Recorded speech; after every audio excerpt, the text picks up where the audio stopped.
Hello, I hope you all are good wherever you are. Welcome back to my channel. And if today is your first encounter with my channel, my name is Tuta Mabel, and here I make English simple, easy, and understandable to learners. And I also help learners tackle in English questions in the exams to score highly and excellently. Welcome back to my channel. Don't forget to like, share, and subscribe to my channel. And our lesson for today is going to be direct and indirect speech. But before we start, don't forget to like, share, comment, and subscribe to my channel. Welcome to our lesson for today. So let's start our lesson for today. I hope you all are ready. And as a smart student, being ready means you have your pen and a book because you must write something in my lesson. So welcome back as we start. And firstly, let me give out the objectives for this lesson today.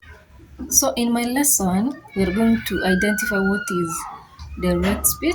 Yes, we're going to define direct speech.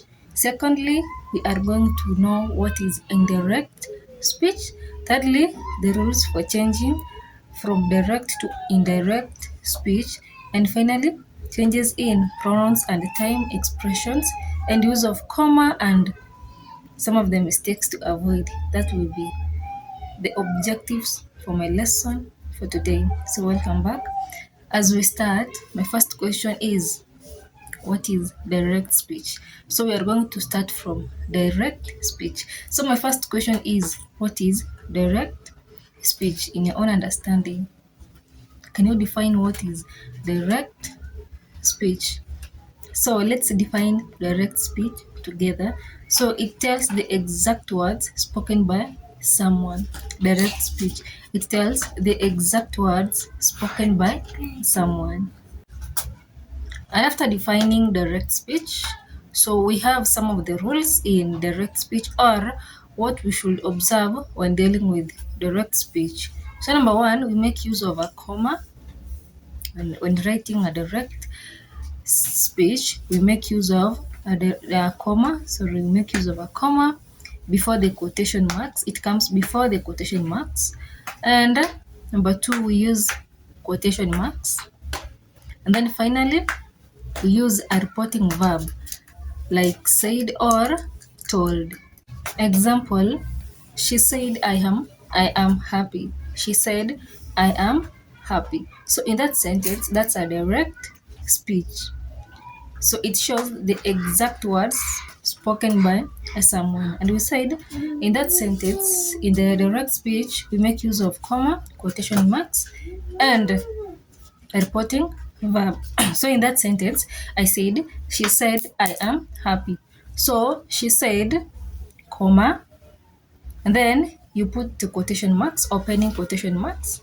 I am happy, and after that you put a full stop, and then finally you put the closing quotation marks. Another example, Peter said, I'll come tomorrow. Peter said, I'll come tomorrow. So Peter said, we put a comma, and after that, I'll come tomorrow. Before we put the quotation marks or opening speech marks. And after tomorrow, we put a full stop and then the closing marks. I hope you are understanding that. And after that, number two, we go to indirect speech. Indirect speech. And my obvious question is, what is indirect speech? In your own understanding, what is indirect speech? So we are going to define indirect speech. So it reports what someone said, but not in the exact words. It reports what someone said, but not in the exact words. So in the indirect speech, some of the rules or regulations we should follow when dealing with indirect speech. Number one, we remove the quotation marks. Indirect speech does not include quotation marks. Number two, we remove the comma. It does not have the comma. And finally, we often add the word that in speech marks, the word that, but it's optional. It's not a must you add that. So we have examples. So let me give an example in direct speech and then we'll change it into indirect speech. So we use our previous example. She said, I am happy. She said, I am happy. We say that's a direct speech. So let's change it to indirect speech. And we said number one, we remove the commas and there are no question tags. And finally, we make use of the word that, but it is optional. So in indirect speech, it's going to be she said that she was happy. She said that she was happy. Another example, we'll give more examples in, let's illustrate this one first. So in this sentence from direct to indirect speech, we've seen am changed to was, am has changed to was, I changed to she, I changed to she, and there were no quotation marks in that sentence, which is in indirect speech. So we have rules for changing sentences from direct to indirect speech. So rule number one, we have change of tense. We have change of tense. If the reporting verb is in the past, for example, into brackets, she told, we change the tense. As I've shown above, this is how tense changes from direct to indirect speech. So we have this chart. You look at this chart as we continue. And after that, we continue with more examples. Let's change sentences from direct to indirect speech. Number one, she said, I am studying. She said, I am studying. So we are going to change that sentence from direct to indirect speech. So how will we change it? It's going to be she said she was studying. She said she was studying. So you can observe how tense has changed in that sentence. Okay. We have so many examples. Another one is they said we will travel. They said we will travel. So let's change that sentence from direct to indirect speech. They say that they will travel. They said that they would travel. So you can observe how tense has changed in those two sentences. Rule number two, we have change of pronouns. Change of pronouns. That is rule number two. Pronouns must agree with the speaker, i.e., pronouns must agree with the speaker. So let's give an example in change of pronouns. She said, I am tired. She said, I am tired. So it's going to be not, sorry, in that sentence, John said, I am tired. John said, I am tired. So it's going to be, John said that he was tired. John said that he was tired.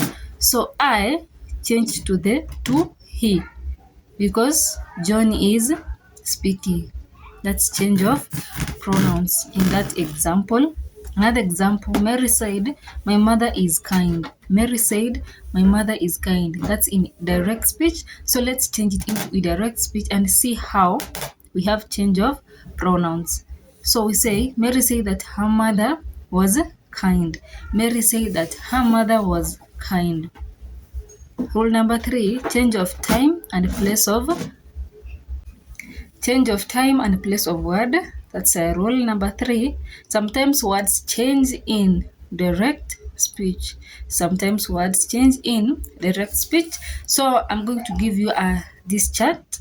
Look at this chart, observe it very well, and see how the words change in time and place of word. For example, in direct speech, now that's a direct speech. So when we change it into indirect speech, it's going to be then.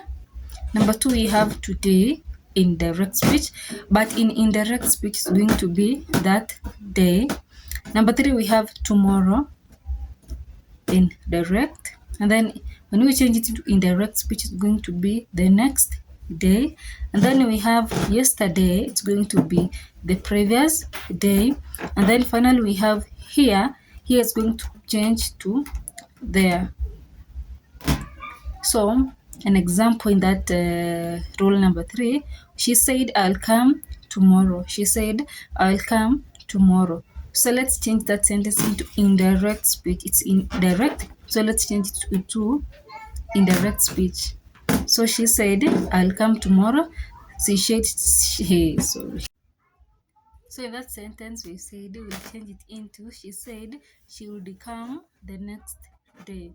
She said she would come the next day. Another example in rule number 3, he said, I am here now. He said, I am here now. That sentence is in direct speech.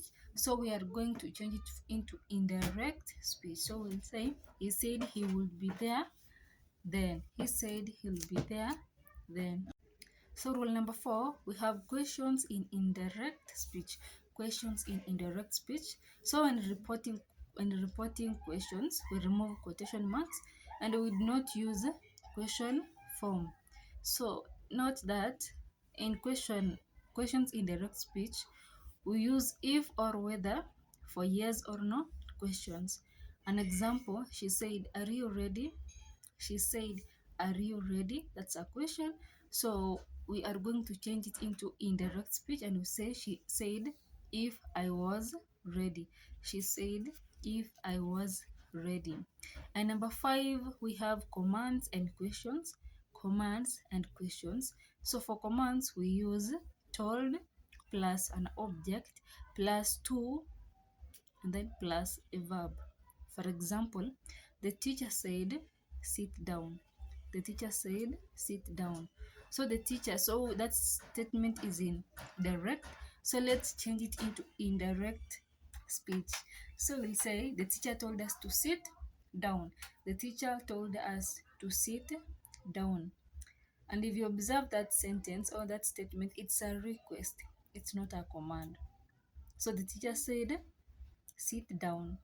The teacher said sit down. It's a request, it's not a command. So we are done with direct and indirect speech in our lesson. So next, let us identify most of the mistakes or some of the mistakes learners make when dealing with questions about direct and indirect speech. So mistake number one, and I'm going to highlight them here. You will see them, and then you identify the mistake that you usually make, and after that you'll be performing excellently when when given a question about direct and indirect speech. So number 1, the mistake that we make, keeping quotation marks in indirect speech. And we said in indirect speech there are no quotation marks. So some learners confuse and then they put quotation marks in that indirect speech when given a sentence in the exams. Number 2 mistake we have, forgetting to change tense. So when changing a sentence from direct to indirect speech, as I said earlier, tense must change. There must be a change in the tense. And if you forget to change that tense, you get that question wrong. So I hope from now on we are going to change tense to avoid mistakes and to avoid getting tense, direct and indirect speech wrongly in the exams. Number 3, we have forgetting to change pronouns. Most learners forget to change pronouns. And I said earlier, pronouns must be changed in when changing a sentence from direct to indirect speech. And finally, we have using question word order in reported questions. Using question word order in reported questions. So learners make mistakes in those areas. So we have come to the end of our lesson for today, and that will be all for today. Thank you very much for staying with me. Don't forget to like, share, comment, and turn on that notification bell. Don't forget to subscribe to my channel. Thank you very much for staying with me. My name is Tuta Mabel. See you in our next lesson. Have a nice day. Bye.